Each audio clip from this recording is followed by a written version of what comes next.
Buenas tardes con todos, bienvenidos a otro episodio de Enfoque de Familia y en esta oportunidad tenemos una invitada sumamente especial con un tema gravital para Latinoamérica. Ella es Ángela Vélez Escayón, abogada, comunicadora social, candidata al Senado de la República de Colombia por el movimiento Salvación Nacional, un movimiento bastante histórico, activista a favor de la vida y la familia, fundadora y miembro de la ONG Red Familia Colombia y de la organización Zona Libre de Aborto.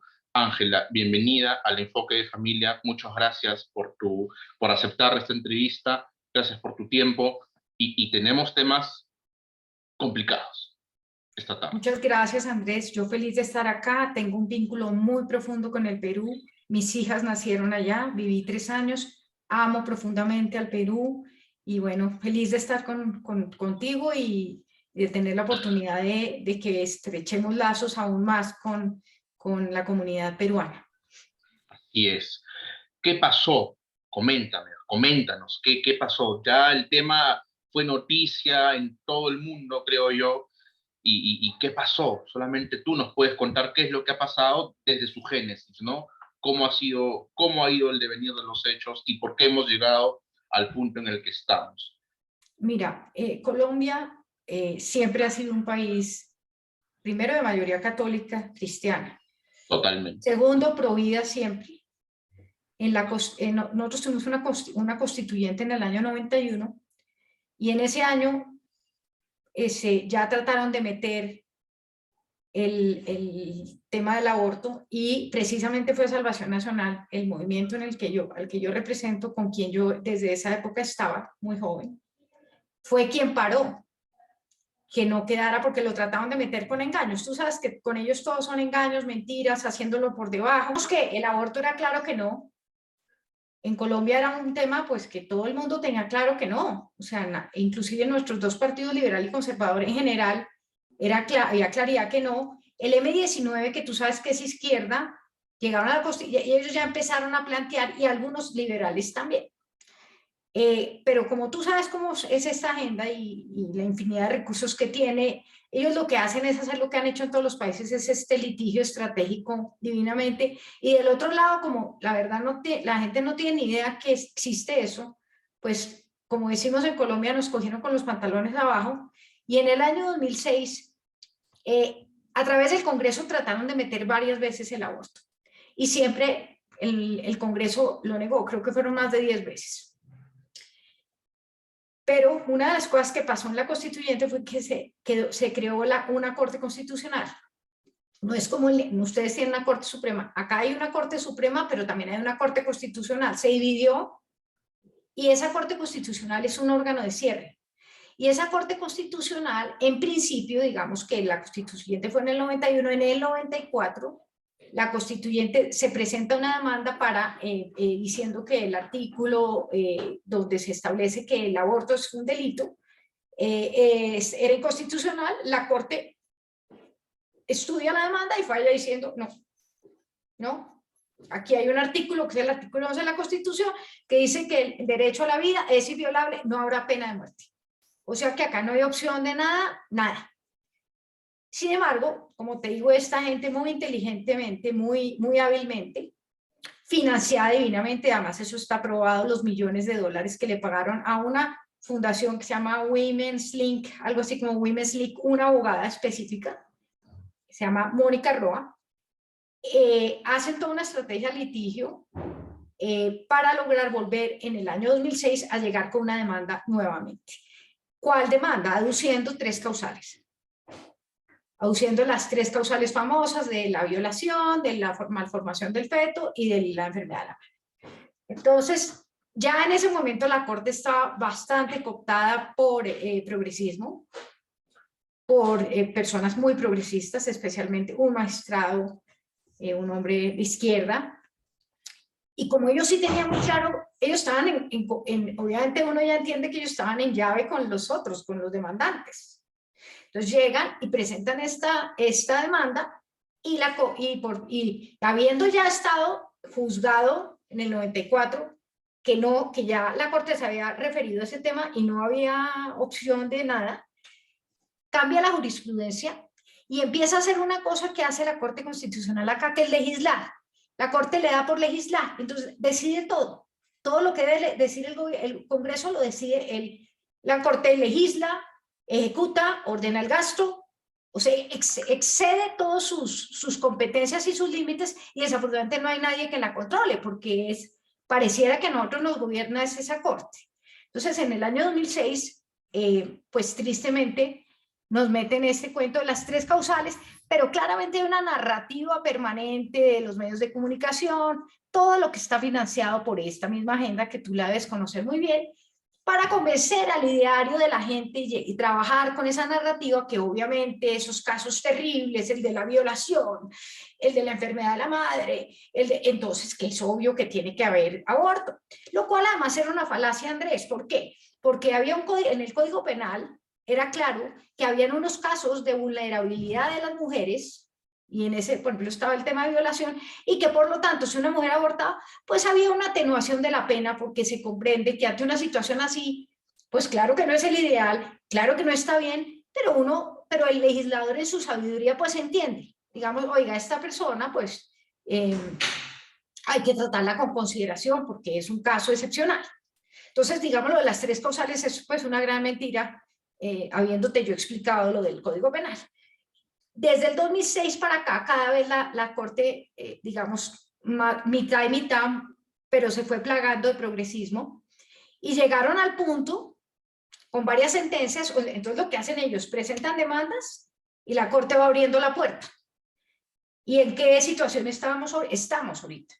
En la situación hasta el lunes, que fue el negro día, negro lunes, estábamos en la situación de que hoy día en Colombia se aborta. Los casos de violación, de esos casos extremos, son menos del 1%, obviamente, porque son rarísimos, y el 95% de los abortos, que han aumentado bastante, son por una cosa que la Corte abrió, el tema de salud mental. Entonces pasamos de que enfermedad de la madre, o sea que la madre estuviera en riesgo de muerte, lo cual es absolutamente falso, o sea, no se tiene que dar no va a ser nunca una vida por encima de la otra, y es una gran mentira desde todo punto de vista, hoy día con la medicina, con los avances, bueno. ¿Y esa salud de la madre qué es?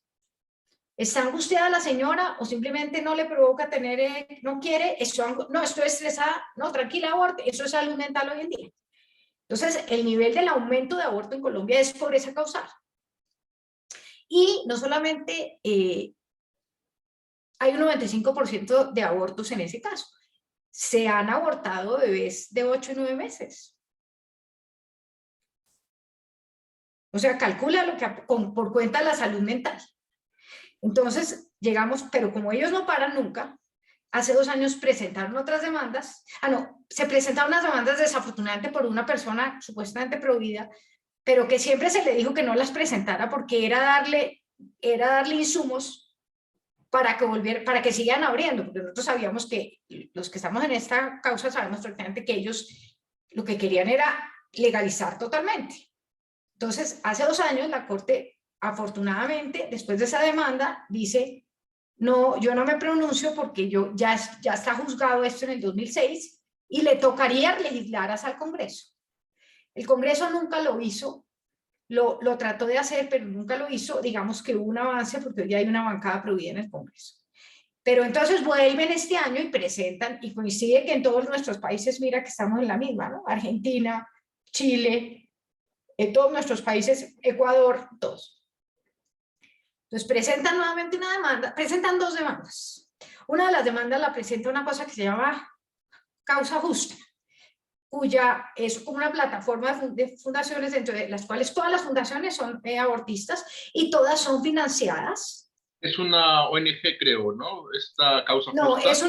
No, es como la reunión, es un grupo en el cual están todas estas fundaciones. Y si tú miras, todas esas fundaciones, por ejemplo, han sido desde el año 2000, espérate, miro la fecha, desde el año 2016, desde el 2008 hasta el 2016,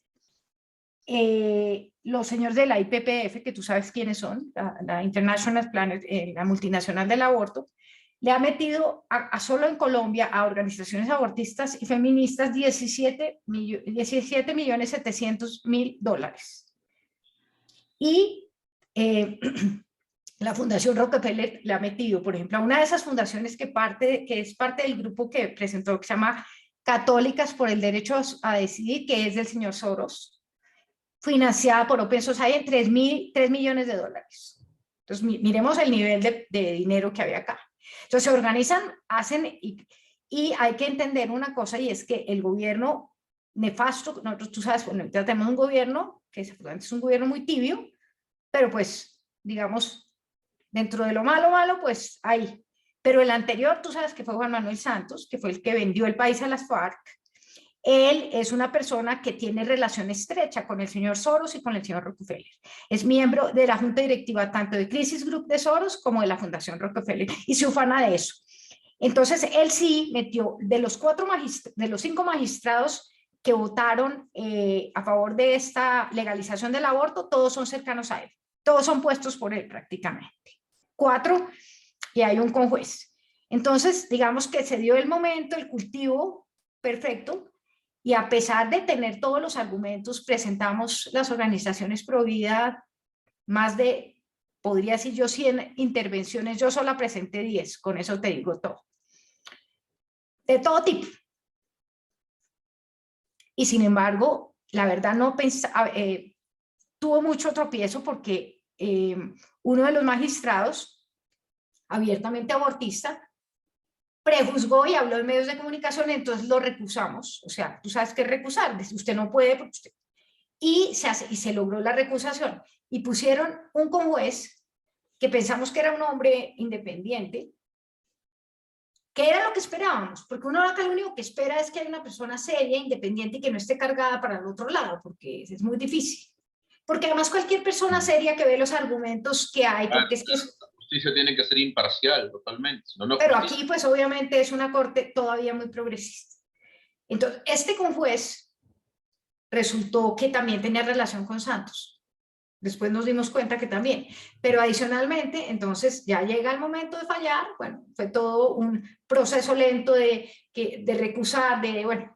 Y llega el punto que el lunes tenemos, se reúnen, adelantan, se apuran porque tenían mucho afán. El que presentó, el ponente de la demanda, un personaje realmente funesto, abortista a mayor, sobre todo yo me imagino la cantidad de dinero que han recibido estos personajes, porque, o sea, me aterro. Toman la decisión de que yo estuve en el plantón, digamos, fuimos al plantón enfrente a la corte. Tú sabes, pues estas niñas absolutamente agresivas, fumando marihuana, claro, tienen todos los equipos de sonido durísimos, nosotros los pro vida, tú sabes que nunca tenemos plata, todo nos toca con las uñas, pero era una agresividad y una cosa pues muy triste porque uno dice qué horror. Y llega el momento, yo a las 3:30 de la tarde, estábamos había gente que estaba desde las 5 de la mañana, y a las 3:30 yo me salí porque tenía que venirme a un space que tenía a las 7 y yo vivo a las afueras de Bogotá y me dio angustia no llegar. Cuando llego acá y me entero, o sea, yo jamás pensé que esto iba a pasar, que o sea, llegamos a pensar que de pronto legalizaban, quedaba despenalizado, quitado el delito del Código Penal, que era lo que pretendía la demanda. La demanda lo que pedía era que el aborto no fuera delito, sacarlo del Código Penal, con eso se liberalizaba totalmente. Entonces lo que pensamos en un momento era que, según lo que nos decían fuentes que estaban cercanas, que a partir de hasta las 13 semanas, lo cual nos parecía terrible. Nos parecía terrible, pero decíamos, bueno, es terrible, pero bueno, pero no, resulta que han tomado la decisión de asesinar, de legalizar el genocidio de millones de bebés colombianos hasta las 24 semanas, 6 meses. O sea, entendiendo que para un aborto ya es por demás una criatura humana, o sea, no hay forma de siquiera proponer lo contrario. Sí, hay bebés que son viables a los 4 meses hoy en día con los avances de la medicina. Además, claro, ya ni siquiera yo las oía gritar, ya ni siquiera dicen que es que no hay nada ahí, ya no pueden reconocer que no hay ahí un bebé, porque no pueden ya, porque pero entonces ya lo que dicen es que la mujer tiene más o sea, básicamente el argumento es que los derechos de la mujer están por encima de todos los derechos de todo el mundo, eso es lo que yo estoy viendo, que es este feminismo radical, de decir, las mujeres vamos a hacer lo que nos dé la gana, incluso cometer un crimen las veces que sea, porque además, el otro día yo oía, no hay límite, imagínate, aborto tantas veces, se vuelve un método anticonceptivo. Entonces, pues realmente el país está conmovido. Esto ha servido para que la gente reaccione. Desafortunadamente, nosotros no somos como ustedes. Ustedes allá nos han dado ejemplo de movilización y de claridad en este tema, y el pueblo peruano se ha manifestado. Acá sí hay marchas y ha habido creciendo, pero nunca es como allá. Acá la gente pareciera que a veces no le importa, pero esto sí ya tiene indignado aún incluso a aquellos que eran o sea, que estaban de acuerdo con el aborto hasta las 12 semanas. Entonces, pues estando en plena campaña electoral y todo, pues ha sido un tema fundamental. Yo estoy en la lista que estoy porque me llamaron por mi activismo, entonces realmente pues he estado como en el centro del debate. Y nada, estamos en este horror. Tenemos una movilización el domingo y estamos muchos, pues el Movimiento Salvación Nacional, que es el movimiento en el que yo milito, ha sido el único movimiento en unidad, porque en los otros partidos hay gente que es pro vida, pero como movimiento el único es el nuestro, que va a liderar una cantidad de acciones. Estamos pensando en la posibilidad de un referendo, que es difícil, y hacer otra cantidad de cosas que yo creo que se pueden hacer y dar esta lucha, pero lo más importante acá es movilizarnos. Yo incluso pienso que los primeros que están muy afectados son los médicos. O sea, los médicos dicen, ¿cómo nos van a obligar a matar a un bebé de 6 meses? Entonces, esa es básicamente la situación. Es muy doloroso, es muy triste. Claro, no, y aparte es una ley que la dan al caballazo, como se dice, sin ningún tipo de reflexión, ¿no? Dejando de lado el contexto social, el contexto profesional de los médicos, qué protocolos médicos van a haber a partir de eso, si va a haber contingencia psicológica para las madres que aborten en ese tipo de condiciones. Pero vamos al análisis legal. Yo soy abogado litigante. Eh, en la experiencia profesional he visto casos de aborto, pero muy pocos.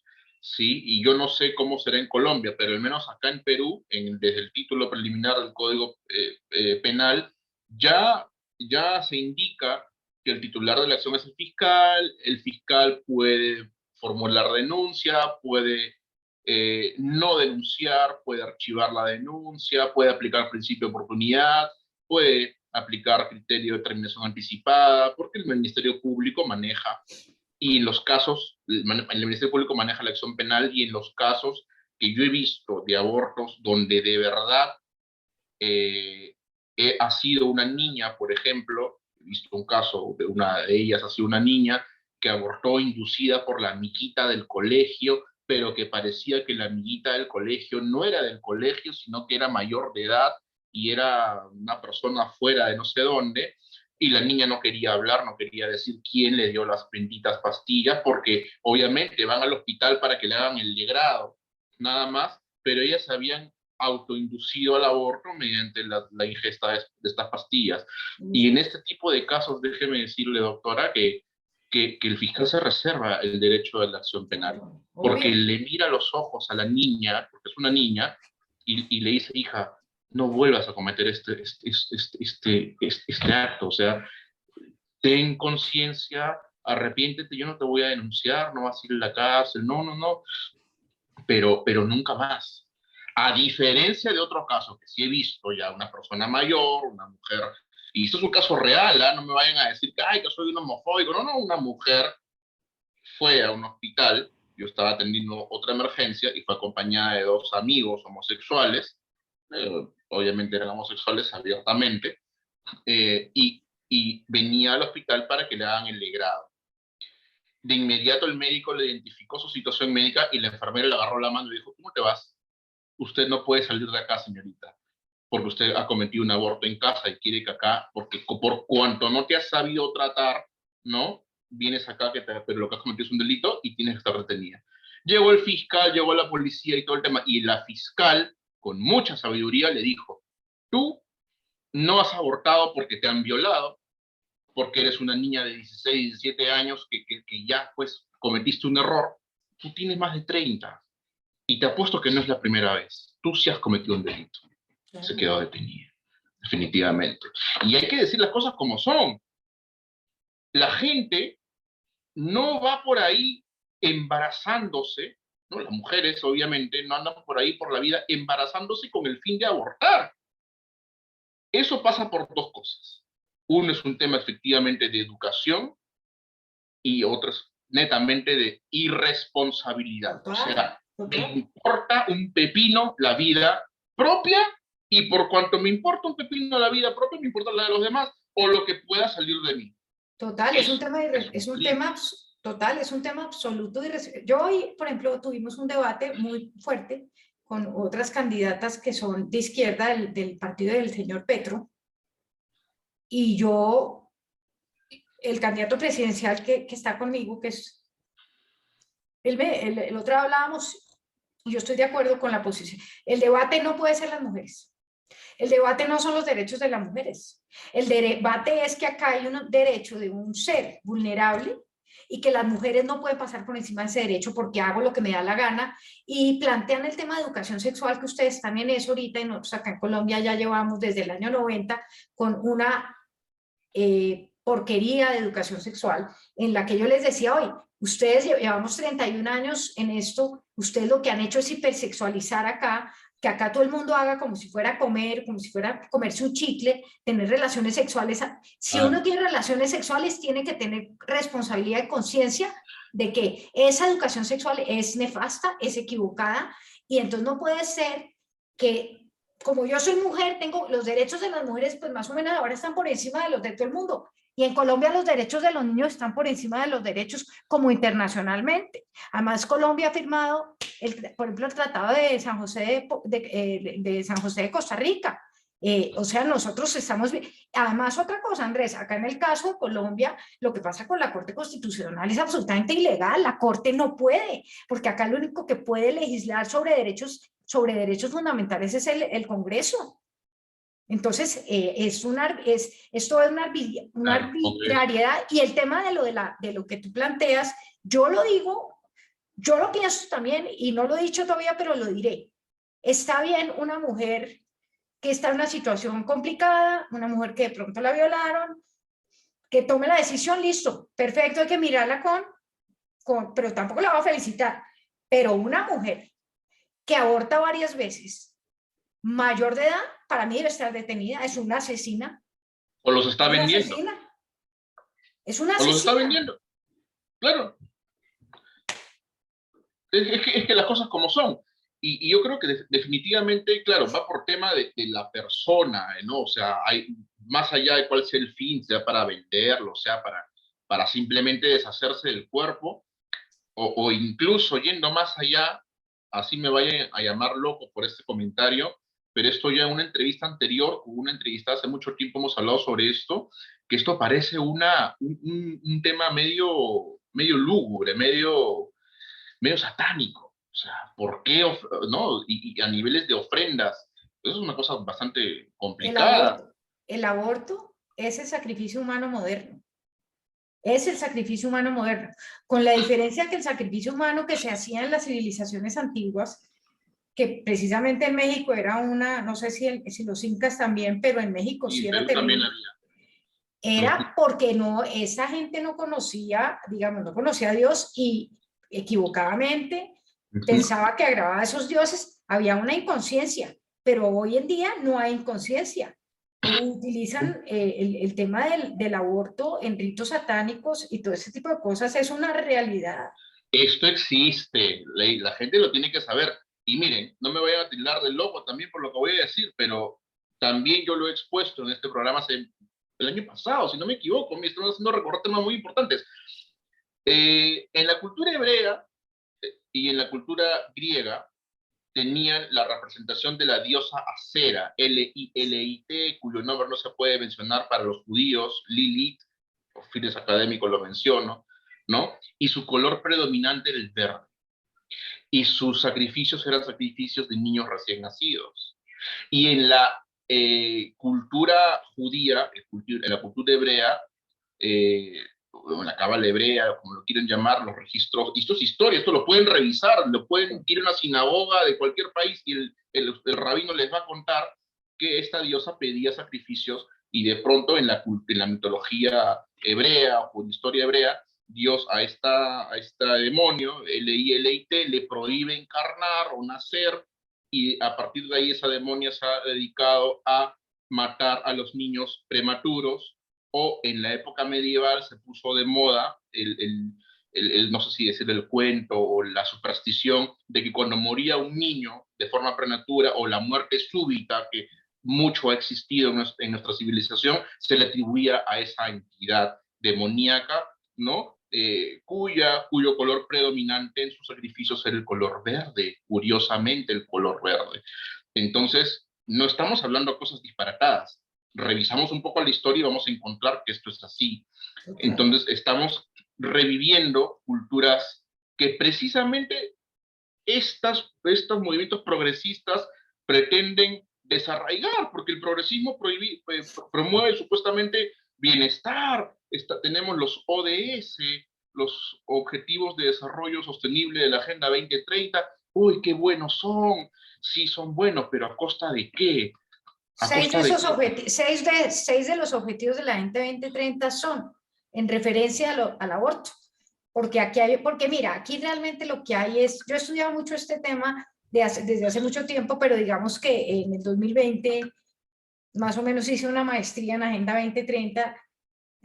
Tengo relación con varios de nuestros compañeros que dan estas luchas, con Agustín somos muy amigos, con tu compañero Miklos Lukács y con Pablo Muñoz y varios de ellos, y claramente acá yo le pedí a Agustín en un congreso que organicé en mayo del año pasado, le dije, me vas a hablar de el aborto como biopolítica. Y él se fajó una explicación desarrollando cómo ha sido el tema del aborto, cómo han ido vendiéndolo, por ejemplo, al principio eugenésico, antes de la Segunda Guerra, Margaret Sanger y toda esa cosa, y pues después de la Segunda Guerra no podían seguir hablando del tema eugenésico, porque pues, ¿no? Entonces empiezan a hablar de temas económicos, ya hoy día termina, tema de seguridad nacional, en los Estados Unidos y la ONU, pues el informe Kissinger, clarísimo, en la ONU es clarísimo que cuánto dinero se dedica a que haya aborto. En la ONU claramente hay una directriz desde el año 94, donde se ordena, donde se recomienda a los países que tienen que implementar políticas de aborto, porque saben que, porque según dicen, en el informe Kissinger dice, la única manera de bajar la natalidad es con aborto, no hay otra manera. Entonces, uno tiene que entender eso para saber de dónde viene esto, ¿no? Porque esto no es una cosa que se les ocurrió a estas muchachitas pobrecitas, que son de bastante lujures, ahí sí como dices tú, que tú, no sé si viste las fotos de la niña celebrando, que yo sentía un dolor y decía, no puedo creer, niñas de la edad de mis hijas, claro, gritando con una felicidad. Ahí hay un tema demoníaco, me da pena, eso no es normal, claro. Eso no es normal.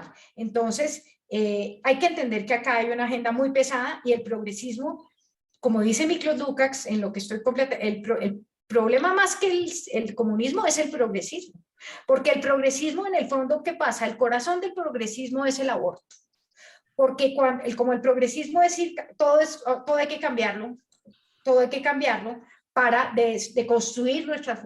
En el fondo, para deconstruir la civilización judeocristiana, para acabar con toda la realidad cultural y tradicional que nos une y que nos ha dado soporte a Occidente. Ya en Europa pues acabaron con todo y pues siguen con nosotros. Entonces, digamos que hay que entender que esto tiene una base muy concreta, muy clara, que si tú, dice Miklos con toda la razón, el problema del aborto es que si tú relativizas la vida humana, después puedes hacer lo que quieras. Y ya él habla, después termina, lo habrás oído, el transhumanismo. Entonces lo grave de esto es que cualquier cosa, decir, claro, si la vida humana no vale nada, si matas al ser más indefenso que es el bebé no nacido, ¿qué más qué puede pasar? Cualquier cosa. Claro. Lo que pasa es que se ha perdido dentro de nuestra escala de valores, bueno, no se ha perdido, todavía hay gente que la tenemos, pero lo que se pretende es, dentro de nuestra escala de valores, extirpar el valor de la vida humana. Yo me acuerdo, cuando estaba en la universidad, yo hice una tesina, no sé si en Colombia se le llama igual a los proyectos de tesis, sobre derecho genético, y en una de las conclusiones pongo: definitivamente la vida humana no es descartable. Yo te habré tenido 20 años pues cuando escribí eso, ¿no? Pero lo hice obviamente no con el conocimiento que tengo ahora, sino con el conocimiento pues de hace 10, 15, 17 años, cuando terminé, estaba en la universidad todavía.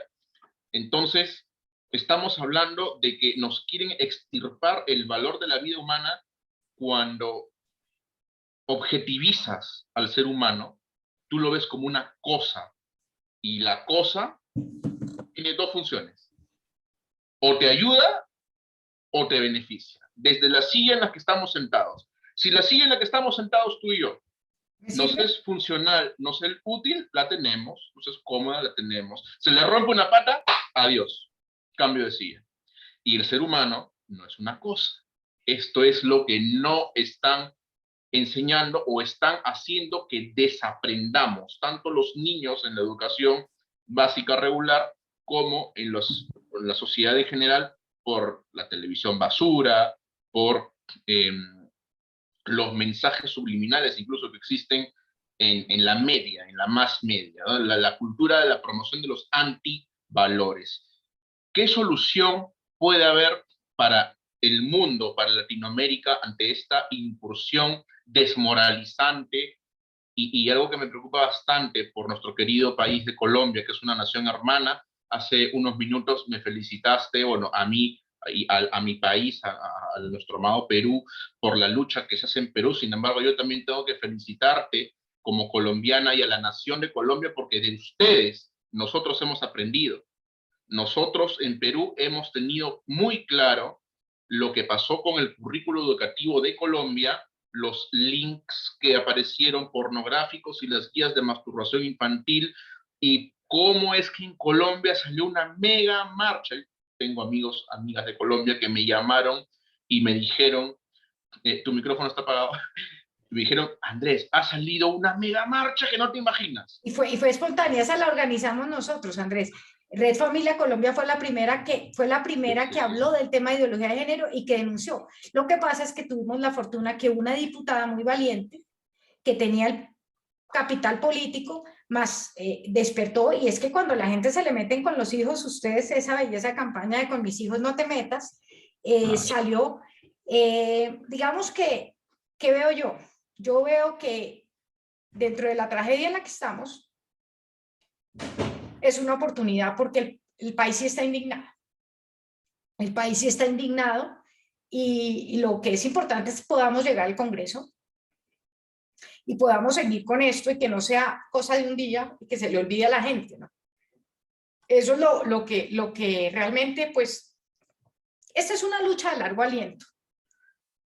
Yo creo, digamos que ahorita, por ejemplo, sale en este año, cambian otro magistrado. Y este presidente, que no es bastante progresista y bastante tibio, pero no es una mala persona como si lo era Santos, posiblemente va a poner un magistrado pro vida, o por lo menos no va a poner un magistrado progresista, porque la única que ha puesto es una mujer que votó a favor. Es más, la mayoría de los que votaron a favor de la legalización son hombres, que eso es una cosa, tanto que hablan de las mujeres y la cosa, y fueron los hombres los que decidieron. Curioso, ¿no? Pero digamos, como en todo esto, a mí lo que me duele es pensar cuántos bebés están siendo asesinados. Andrés, hay otro elemento terrible, que es que nosotros quedamos con el peor de los mundos, porque quedamos con la despenalización hasta las 24 semanas, que es una salvajada, o sea, legal, sin razón, sin nada. Pero de todas maneras, en las 3 causales, se puede abortar hasta los 9. Entonces, realmente, o sea, la situación es, o sea, aquí toca pues dar esto que está pasando, es importante porque estamos pudiendo hablar. Por ejemplo, yo, que tengo nosotros, usted, tú y yo, y los que trabajamos en esto, Pues estamos muy formados, conocemos mucho. Yo personalmente me he especializado mucho en el caso de Estados Unidos, que es nuestro espejo. Entonces uno con dos cosas pues le rebate todo. Y eso nunca ha habido, porque los congresistas que son pro vida son muy buenos, pero pues tienen otros temas. Entonces, digamos que cuando tú yo pienso además que acá lo más importante, además de que sea ilegal el aborto, es que sea impensable. Y es tocarle el corazón a las personas y que la gente entienda el horror que es esto. Entonces, digamos, a pesar del horror, es la oportunidad que tenemos de hacer la pedagogía y de mostrar. En mi caso, personalmente, mi campaña se ha disparado de una manera impresionante. Ya venía bien, pero claramente con esto, pues ha sido impresionante. Porque además, cuando tú hablas con tranquilidad, tú sabes lo agresivos que son los de la izquierda. Hoy, por ejemplo, en este debate, pues me insultaban, me decían que me metiera más que el rosario, que, bueno, todas las locuras, y yo les contestaba con argumentos y quedan, y lo No, más bueno, importante, que o sea, no, yo sus no me, argumentos no. el punto no era para convencerlas a ellas, sino para que la gente que está oyendo siempre es pensando que se salve, con que se salve un bebé, ya valió la pena cualquier cosa. Claro, Pero es y muy doloroso, es es importante muy que doloroso. yo creo definitivamente, acá hay dos temas que quiero tocar antes de que nos gane el tiempo, que nos está ganando, pero esta entrevista está muy interesante y pudiéramos hablar 2 horas del tema, o 4, o 5, o 6, porque hay mucho que hablar acá. Primero que nada, sobre el tema de el argumento que tocan ellos. Siendo los mismos activistas en favor de esta ola, ¿no? Ellos apelan al machismo de nuestras naciones, entre comillas, para sostener su posición. Y te dicen, por ejemplo, ¿tú qué harías si a tu hija la violan y está embarazada? ¿No? Y mucha gente, yo he escuchado en cafés, en reuniones, en conversaciones con gente que no es letrada necesariamente, pero te tocan ese argumento. Y te dicen, oye, pero no, ¿qué pasa si a tu hijo la violan y no sé cuánto? Entonces, y habría que preguntar, o sea, tanto como estas personas que definen el aborto, mujeres que definen el aborto, mi pregunta es, ¿defiendes el aborto para abortar en tu vida cuántas veces? Porque si tuviste que abortar por un tema X, cuestionable, tu vida personal, qué sé yo, te pasó una vez en la vida, no creo que seas tan bruto para hacerlo 2 veces, ¿no? Entonces hay que tener cuidado con los argumentos y los contraargumentos que nos plantean porque hacen que la gente caiga en confusión. Ahora, esta temática definitivamente, yo soy abogado, creo en el derecho, al igual que tú también, ¿no? Pero definitivamente yo creo que la solución no está en una corte. Esto tendría que promoverse en un congreso y en el caso de Colombia, que están más evolucionados que Perú respecto de su sistema congresal, tienen Senado y es por eso que yo saludo y felicito y echo la mejor de las vibras y los éxitos a tu candidatura al Senado colombiano, porque allí es donde la gente que piensa, donde se ven los temas vitales para la sociedad. Sí. Lo que pasa, el tema del argumento de la violación además es un argumento absolutamente mentiroso. Comenzando porque el aborto pues nunca va a ser solución, o sea, ya es la herida de la violación más la herida del aborto. Pero además de eso, para que haya un embarazo fruto de una violación, pues es muy difícil. Tiene que ser ese violador recurrente habitual que generalmente vive en nuestros países, pasa que viven todos juntos y entonces que el tío, el primo o la persona cercana, el amigo del no sé qué, ahí es donde hay una violación recurrente y ahí es donde hay un embarazo. Y el primer beneficiado del aborto es ese violador habitual, es el primer beneficiado. En México y ya acá pasa, salen de la cárcel todos los que ahorita ya salen. Una feminista pide cárcel para el violador. Ninguna.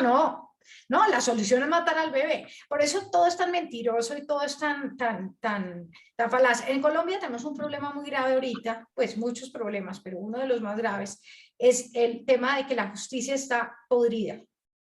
Entonces, primero está cooptada por la izquierda, está corrompida totalmente y pues también comprada por esta agenda, porque entonces digamos que lo que también queremos hacer es muy difícil es lograr una reforma a la justicia integral, porque la Corte Constitucional está acabando con Colombia. O sea, la Corte Constitucional es la que ha permitido, es un desastre en todo, se mete, nos tiene apabullados a la mayoría de los colombianos Y eso es claro que si fuera una corte decente, una cosa lógica, perfecto, pero no es, porque está cooptada por una agenda, por la izquierda y por la corrupción, porque además, bueno, son unos corruptos que han hecho desde vender sentencias y mucho de lo que yo sé que también en Perú ha pasado, porque Perú también lo que ha hecho la izquierda siempre es meterse en las cortes acá hay un tema muy interesante, Andrés.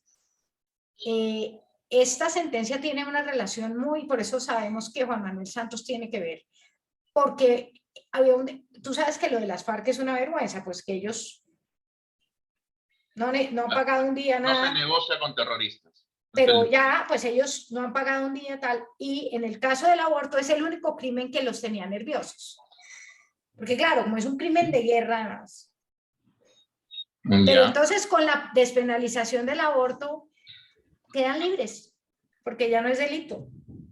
Y por el principio de favorabilidad. Entonces todos estamos pensando que ahí tuvo que ver, que eso también fue pactado en La Habana y que también estuvo la mano de Santos y la intención de que esto pase. Más otra cosa adicional, ayer, el lunes fue lo de este horror de sentencia. Y el martes, ¿sabes qué hicieron? La Corte legalizó el tráfico de órganos de bebés abortados. O sea, nos están dando la pista de que ese es un negocio. O sea, están revelando la ruta del dinero, revelando su negocio. Pero qué descarado, porque descarado lo que hizo la Corte es, y esto que me estás contando es lo más descarado de lo descarado.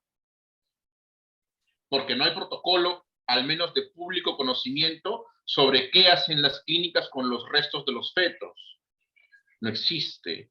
Se sabe, es que ya hablaríamos de miles de cosas más, porque ya hablaríamos de patentes, porque De cada todo. procedimiento para extirpar un órgano tiene una Es que, patente. Existe la patente de trasplante de cerebro, pero todavía poquito a poquito, de repente en Japón, de repente en Honduras, de repente en Europa, de repente en Estados Unidos, aparece el médico que logra este tipo de operación, cuando la patente existe hace más de 30 años, y yo creo que estos están yendo por lo que dice Miklos, definitivamente un transhumanismo, el cual tiene que ser objeto de mucho estudio, análisis y advertencia, pero el tiempo nos ha ganado, Ángela. Un placer conversar contigo sobre estos temas y danos, por favor, un mensaje de aliento, tanto para mí como peruano, que quiero que mi Colombia esté bien. Tengo muchos amigos colombianos, amigas colombianas, y quiero poder saber que ustedes van a estar bien. ¿Hay esperanza, Ángela? Más allá de que sea senadora próximamente, definitivamente, porque tienes que hacerlo, ¿no? yo creo que esperanza en la medida que Colombia tome conciencia, que la gente entienda lo que está pasando. Hay esperanza en la medida que vamos a seguir luchando. Es doloroso, es triste, es apabullante, pues es una lucha de David y Goliat, pero David le ganó a Goliat. Entonces hay que tener esa fe, porque si no, pues, ¿qué hacemos? Por más dura que sea la cosa, tenemos que dar la pelea, tenemos que seguir en la lucha, independientemente si uno sale o no sale elegido, desde donde sea. Siento que hay más conciencia, siento que en los líderes políticos hay más conciencia, eso me parece positivo, y en general en la gente. Espero que la iglesia también asuma un papel. Ustedes tuvieron una bendición durante muchos años, sé que eso ya no es así, tuvieron un guerrero ejemplar como fue el cardenal Cipriani.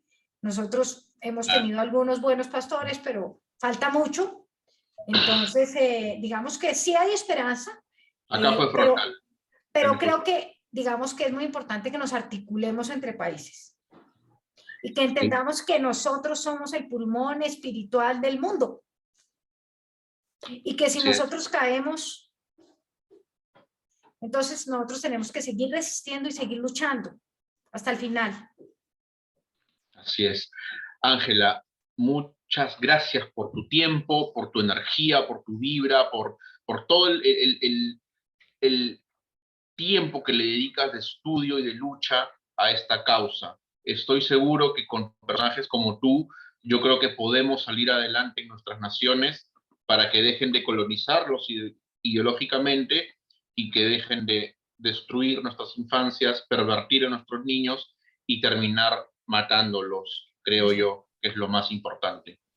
A la audiencia de la Coordinadora Republicana, agradecemos este espacio, el enfoque de familia, de HTV y Cable Más. Y ella es Ángela Vélez, próxima senadora colombiana definitivamente, a quien agradecemos y esperamos tenerla muy pronto en nuestro programa nuevamente. Gracias, Ángela, y gracias a toda la audiencia. Hasta pronto.